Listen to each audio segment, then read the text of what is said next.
Vamos falar então dos conteúdos. Na última aula eu havia falado dos tipos de escoamento, né?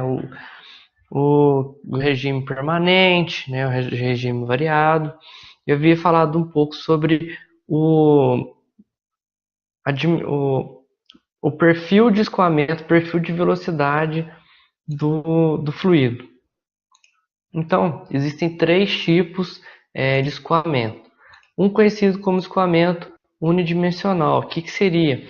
Unidimensional é uma única coordenada é suficiente para descrever a propriedade do fluido. Ou seja, eu só tenho essa coordenada x e apenas ela faz com que eu determine uma propriedade, por exemplo, velocidade. Então, o que seria um escoamento unidimensional? Por exemplo, vou parar aqui, eu tenho aqui na coordenada x1.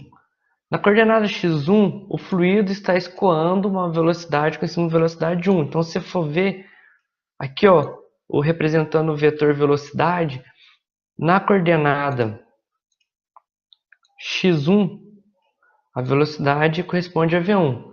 Em x2, corresponde a v2. Então, isso é um escoamento unidimensional. Existe também o escoamento bidimensional, ou seja, ele vai depender da coordenada x e y. Então, no ponto x1 e y1, eu vou ter a velocidade 1. No ponto x2, vou pegar outra cor. No ponto x2, y1, eu vou ter uma velocidade 2. Então, essa variação de velocidade vai dar conforme dois pontos geográficos, ou seja, duas coordenadas. Ocorre em função de duas coordenadas, caso x e y.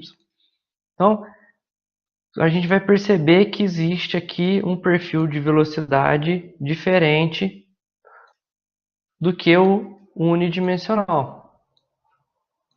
E existe também o tridimensional, que vai depender da coordenada x, y e a coordenada z. Então, esses tipos de escoamento vão interferir na velocidade e impactar na nossa vazão. Então, quanto mais aumenta o número de dimensões ou de coordenadas, a equação para o meu cálculo vai se complicar, né? No meu caso aqui, ó, no tridimensional, a velocidade depende da coordenada x, y e a coordenada z. Então, sempre que possível, a gente vai descrever, né, o escoamento com uma forma unidimensional, conforme o critério que a gente havia falado na última aula, né, da velocidade média na seção, através lá do, da utilização da verificação lá do método da coleta, eu consigo encontrar a velocidade. O método da coleta a gente vai praticar ele no laboratório sábado também, para ficar bem fixado para vocês. Então, basicamente é isso. E para o cálculo de vazão, né, já que existe uma variação na seção no perfil de velocidade, perfil de escoamento do fluido, no caso aqui tridimensional, a gente aplica alguns cálculos utilizando integral. No caso, a gente viu lá a integral generalizada em fluxo. Então, assim a gente mata o que havia, as pontas soltas da última aula, certo? Beleza. Para a gente continuar o nosso entendimento, enxergar o conceito que a gente vai ver lá de equação da continuidade e também o conceito aí de Bernoulli, a gente vai falar de trajetória e linha de corrente. Então, a linha de corrente nada mais é do que são pontos que eu determino no escoamento de um fluido, né? E vamos falar que são fotografias do momento. Então, vou colocar uma cor mais vibrante. Por exemplo, eu tenho aqui uma linha, aqui, um escoamento do fluido, né? Eu tenho uma trajetória dele aqui. Então, se eu demarcar alguns pontos, vou fazer a demarcação de alguns pontos aqui. Por exemplo, vou demarcar esse ponto aqui, vou demarcar esse ponto, vou demarcar esse ponto. E no instante, eu tirar, vamos imaginar uma fotografia e pegar o que acontece em cada ponto, eu vou ter uma velocidade da partícula fluida em cada instante. E essa partícula fluida tendo uma velocidade, eu consigo traçar aqui um vetor velocidade aqui de forma tangencial ao ponto verificado. Então, essa visualização dessa trajetória obtida por essa fotografia, né, ao longo do tempo, né, de exposição, a gente vai ver o movimento dessa partícula se deslocando. Então, aqui eu tenho um ponto 0, aqui eu tenho um ponto 1, aqui eu tenho um ponto 2, e assim sucessivamente, até um ponto conhecido como N, né? Então, eu vou ter uma linha conhecida como a linha de corrente. Então, essa linha de corrente é uma linha tangente aos vetores velocidade das partículas fluidas que estão escoando em um determinado instante. Então, a linha de corrente não varia com o tempo, né? Ela não é uma variável em função do tempo. Ela só vai determinar a propriedade, essa vetor velocidade, no instante observado, ou seja, na minha fotografia. Então, essas linhas de corrente, quando em regime permanente, ou seja, eu tenho fluido aqui escoando em regime permanente, haverá aí uma coincidência, né? Vão se coincidir justamente porque o fluido vai ter um escoamento igualitário. Então, é uma diferença aí do regime variável, onde essas linhas de corrente não vão se coincidir, justamente porque vai haver uma variação aí, certo? Então, por que a gente está falando dessa linha de corrente aí? Porque as linhas de corrente vão formar os tubos de corrente. Então, eu tenho aqui várias linhas de corrente que formam um tubo de corrente. Para que eu uso um tubo de corrente, né? Tubo de corrente, vamos imaginar que se é um tubo, tem uma superfície tubular e essas linhas de corrente estão em volta, ou seja, eu tenho um tubo aqui e ele é formado por várias linhas de corrente. E essa linha de corrente vão ser as minhas fronteiras, ou seja, eu vou analisar o que está dentro desse tubo de corrente. Então, tudo que estiver escoando dentro desse tubo de corrente vai ser o meu interesse, vai ser o objeto de estudo nosso. Então, quais são as propriedades básicas do tubo de corrente? Então, os tubos de corrente são fixos quando em regime permanente. Então, se eu tenho um regime permanente, ele vai ser fixo. Se eu tiver um regime variado, ele vai alternar aqui os seus pontos. A primeiro momento, nós vamos trabalhar com tubo de corrente em regime permanente e um escoamento unidimensional. Outro ponto bastante importante é que nesses tubos de corrente está movimentando aqui o fluido, e esse fluido tem algumas propriedades como vazão em volume, como vazão em massa, vazão em peso, e também a questão da vazão em energia, né? Que a gente tem lá vazão em energia cinética, vazão em energia potencial e vazão em energia de pressão. Primeiramente, vamos falar dessas três vazões aí, né?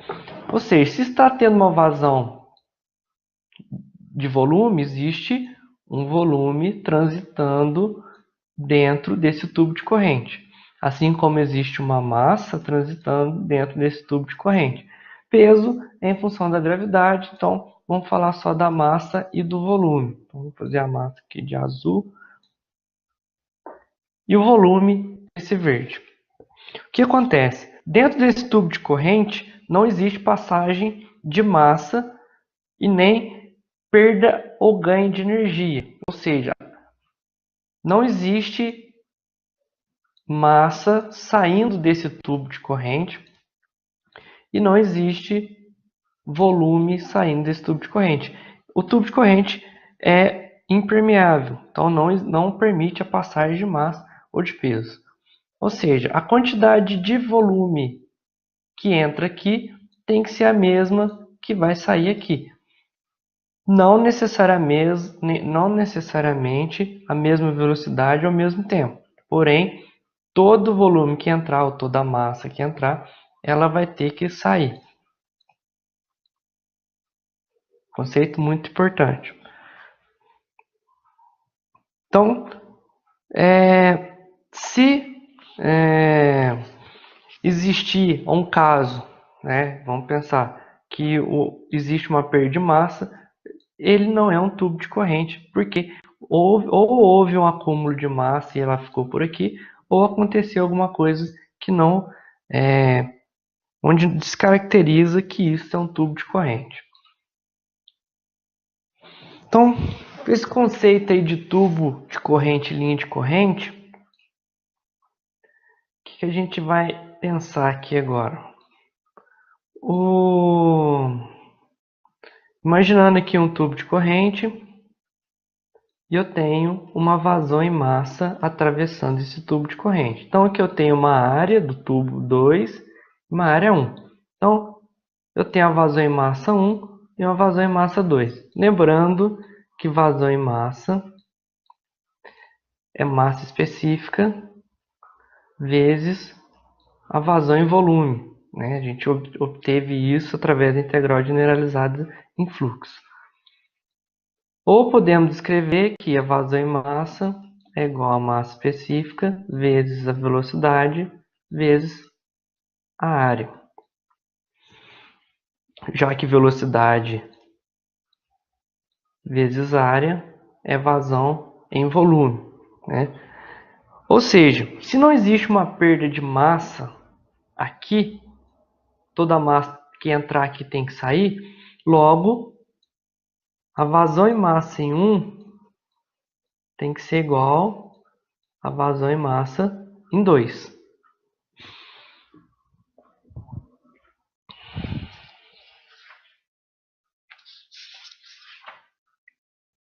Beleza. Se a vazão em massa 1 igual a vazão em massa 2, não necessariamente a massa específica em 1 tem que ser igual a massa específica em 2. Ou seja, a massa específica do fluido no ponto 1 aqui, não necessariamente ele precisa sair com a mesma massa específica. Se for um fluido compressível, a massa específica será diferente. Se for um fluido incompressível, aí sim a massa específica será igual. Porém, mesmo que essa massa específica for diferente, não existe perda de massa. Apenas a massa específica, que é a massa sobre o volume, vai alterar. Mas toda essa massa que entrou aqui, ela vai ter que sair de cá. Então, essa equação é conhecida como equação da continuidade. Então, massa específica 1 vezes a vazão em volume 1 é igual a massa específica 2 vezes a vazão em volume 2.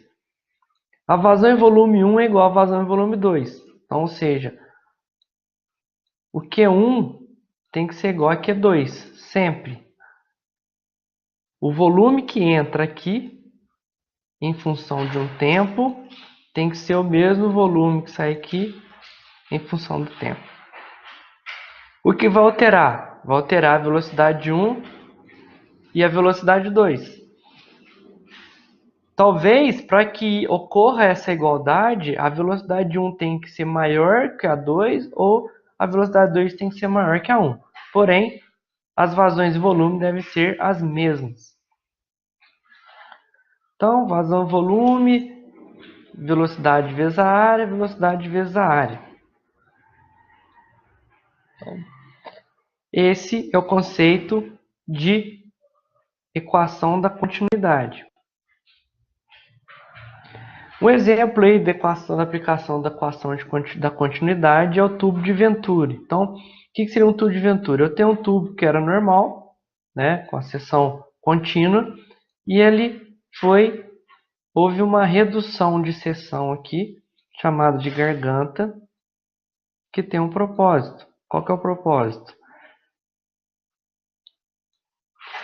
Aplicando a equação da continuidade, vamos chamar aqui de ponto 1 e a garganta aqui de G. A vazão em 1 tem que ser igual a vazão na garganta do fluido.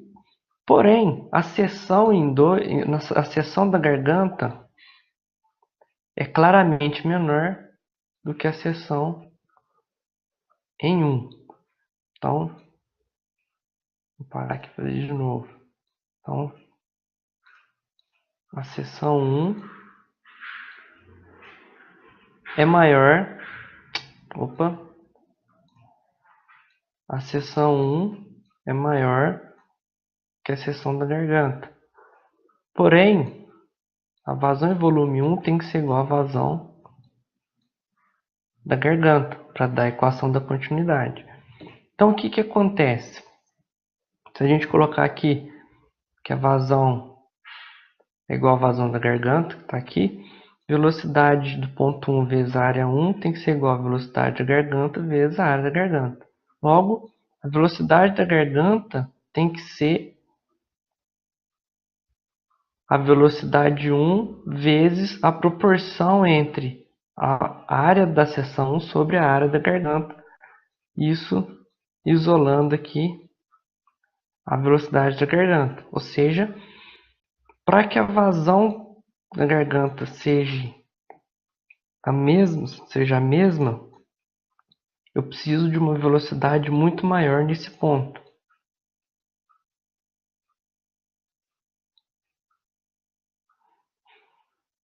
Então, esse é um exemplo da aplicação da equação da continuidade.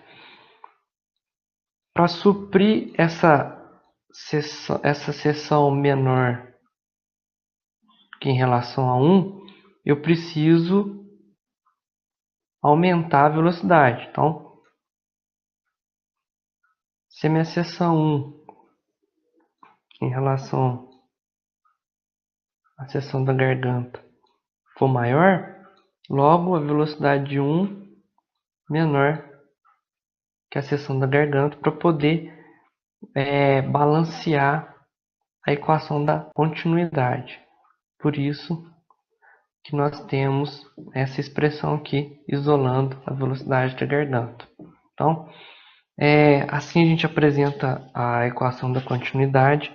Semana que vem é a apresentação dos PICs, não vai haver a gravação de aula.